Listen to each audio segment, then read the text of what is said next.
তো হ্যালো বন্ধুরা, আজকে আবারও নিয়ে চলে এসেছি একটা নতুন বেঙ্গলি সঙ্গের উপর ভিডিও।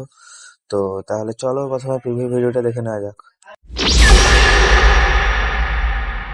সারা জীবন তোমার প্রেমেতে চাই আরো যে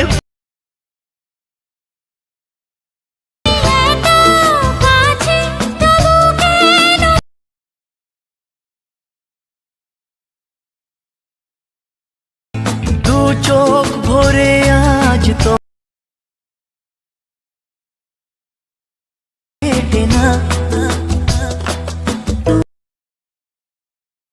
জীবন সাথী তোমায় আমি ভালোবাসি। তোমরা যদি নিজেদের ফটোতে এই ভিডিওটা করতে চাও তাহলে প্রথমে এলিমেশনটা ডাউনলোড করে নেবে। নিচে টেলিগ্রাম চ্যানেলের লিঙ্ক দেওয়া আছে, ওখান থেকে ডাউনলোড করে নেবে। আর তোমরা এই এক্সএমএলটা ইনপুট করে নেবে, ডিসক্রিপশানে দেওয়া থাকবে। তো সব কিছুই এক্সএমএলে করা আছে, শুধু তোমাদের এই ফটোটা যে আছে এই ফটো লেয়ারটা তোমরা চেঞ্জ করে নেবে, হয়ে যাবে। আর সব কিছুই করা আছে। তো ফটোটা লাগাবো আর কিছু একটু এডিটিং করে নেবে, করলে হয়ে যাবে।